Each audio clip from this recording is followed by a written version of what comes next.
Hey there, everybody. Welcome to our preview for the Blacklist Season 10, Episode 12, Dr. Michael Abani, because this is what the show needed, more doctors I know, in the right? episode titles. There are more doctors here than at a medical conference in Hawaii. Like, there is... okay, we'll find out a lot about who Dr. Michael Abani is, but, like... You're on fire already, beginning of the video, Matt. I'm feeling it, everybody. I'm I feeling know. that this is going to be a great episode. I say this, though, saying that I promised everybody the moon with the man in the hat, and I feel like I got, like, one of those, like, cheese moons that you just, like, buy at the store that's made of cheese. That's all right. I didn't mind driving around in the clown car last episode. There was some good stuff that came out of it. There was some stuff that was a question mark. But, Yeah. if you guys haven't seen our review, we'll link it down for you below. But, I mean, this upcoming episode, for all you Dembe fans out there, there's going to be a lot of Dembe going on, which I'm very happy about. I'm a fan. I'm a Dembe fan too, and it's kind of interesting because, like, once upon a time, it looked like this could be like the last episode before we went on some like really long hiatus. But as you guys know, if you've seen our other videos recently, it seems like NBC is just like, all right, we're just gonna air this straight through it at the very least, at least some of the summer. I mean, hopefully those stories from the Futon Critic and everywhere are true, and we just go straight through till the very end. But we'll wait and see on some of that. But before we get into that, for those of you who don't know, and for those of you who do know, we have a Patreon now, which is a great way to not only support us, but to get extra Blacklist content, because not only are we doing our reviews and our previews here at the channel, but we have 2 new Blacklist theory videos that are Patreon only. So if you hit that link below, you can go over and check out those videos. We have one talking about who we think is number 2 on the list, and a brand new theory video all about if we are actually going to learn Reddington's identity, how we're going to learn it, and a lot more about that, because, I think it might happen. We'll see. So hit that Patreon link, head over there, join our Patreon. There's lots of good discussion going on over there, and we really appreciate the support.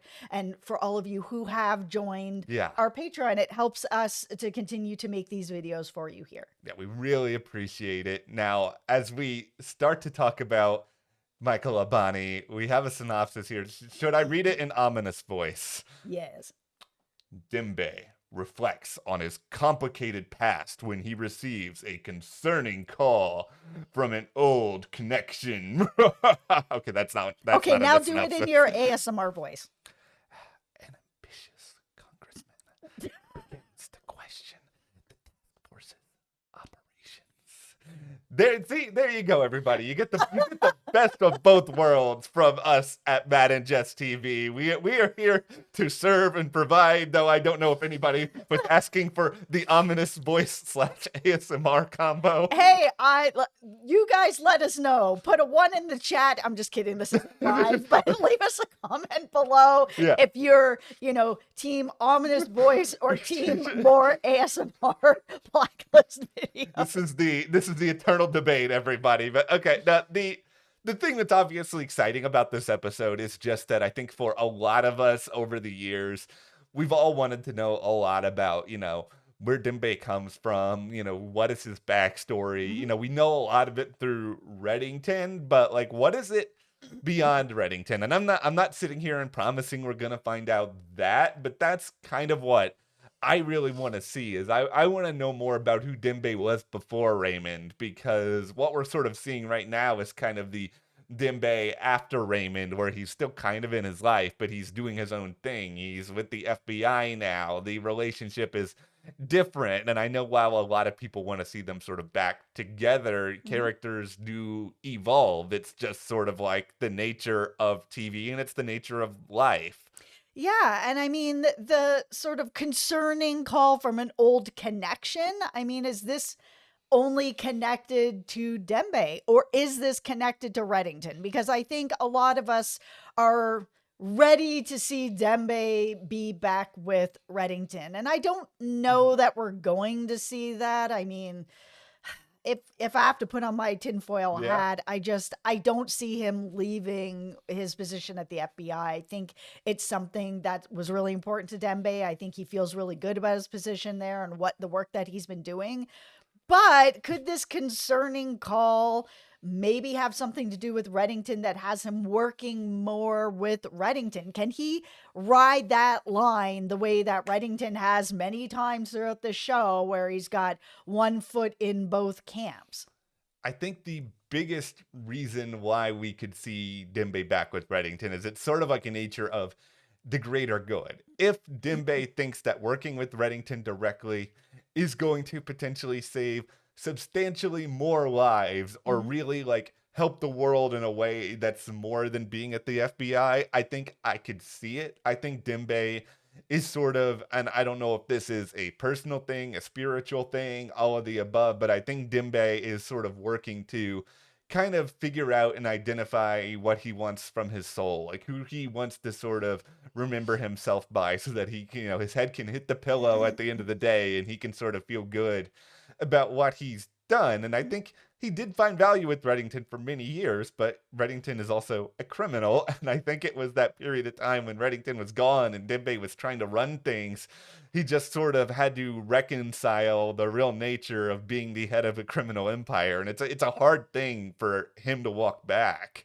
Okay, so at the end of the last episode, we saw that Panda Baker decided to roll back really telling anybody Yeah. what happened with Woojing and Reddington erasing himself from the task force. His immunity agreement's all gone now. And so where does that leave anything? It's almost kind of in this spot where it's like, nothing happened. We're all good. Let's all move forward now. Reddington got his way. He did some things that, have put the whole task force and Pan Baker and everybody at risk.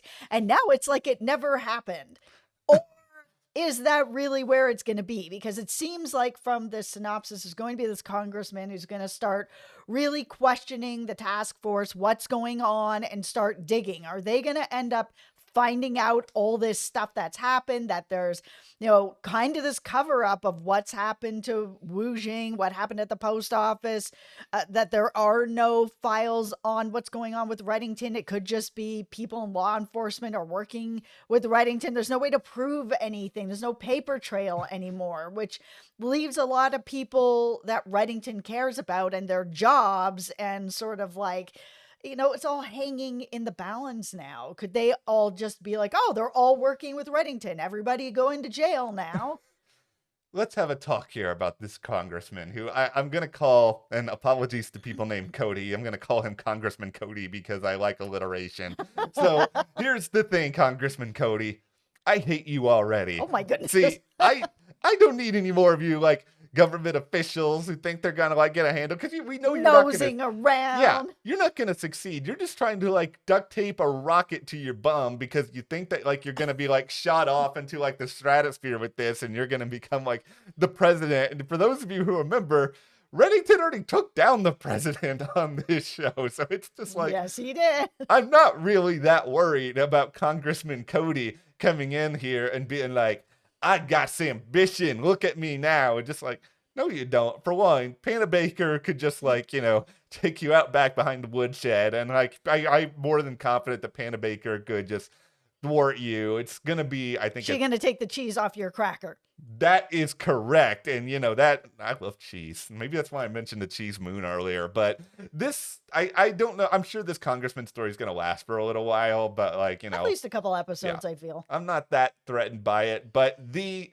I'm a little bit threatened by it, and that's just because this is the final season. I mean, the task force without Reddington doesn't really exist or work anymore. Like, he's the person that this whole task force is put around. So if the season, this is the end of the show, and there's no more Reddington working with the task force, I mean, the task force has to be pulled apart somehow. It's just, how is it going to end? Is it just going to be like, oh, we're done? Or is it going to be this congressman starts pulling things apart where they have to end it? Congressman Cody, you were right. you were on the list, and by that I just mean my personal list of people I don't like. But okay, there's a couple more things to talk through here. Number one, the promo. That's the promo for this episode. It's the same thing we've already seen. Number two, the photos. Oh, ba-ba-ba-ba. Yeah, the photos are literally, every one of them is Dembe.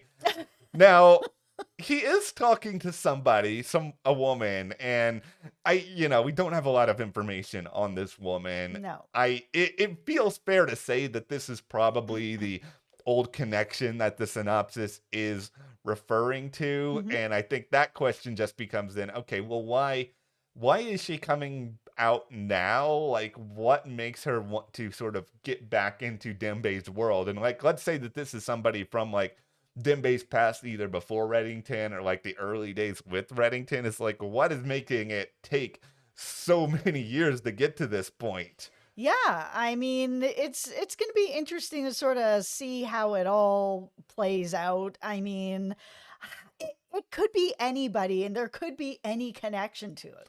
Like it's just they really gave us nothing. I know. And if you are looking for the photos, because sometimes we talk about the Yeah. photos here in the videos, and then we get some questions on, oh, where are you seeing these photos? They're over on the NBC press site. Yeah. So you can head over there and that's where they are. Yeah, like I just hope more so than anything else is that we get some sort of sense in this episode as to like where the longer story is. And maybe it's not a story that will go to the series finale, but just like a story that's going to take us for the next several episodes because, the Postman had its moments. Like I like the Man in the Hat for the most part. I think it's going to age pretty well, but it's just sort of like I don't think at this time we can sit here, look at those episodes and be like, this is charting the course for the future. This is why. It's like, okay, we really can't do that. No, it feels like since Wu Jing's story ended, the show, these episodes have just been kind of rudderless. Like, it's where are we going with this? What is happening? This can't just be every episode Reddington's doing something with Agnes and that it's like turns into this really sort of wholesome moment every single episode. There has to be a reason for what is happening here. Like, we still have a half a season. It can't just be cooking videos with Brad. Dr. Michael Abani, you are our only hope. And grab your stethoscope. I don't know if it's a medical doctor. No. Well, let's just prepare for something good here. But okay, all right. Well, go ahead. Let us know your theories about this episode in the comments. As Jess mentioned earlier, check out our Patreon. The link is in the description for some really cool videos about Reddington's identity, #2 on the Blacklist. Thank you guys for watching, and we'll see you here next time.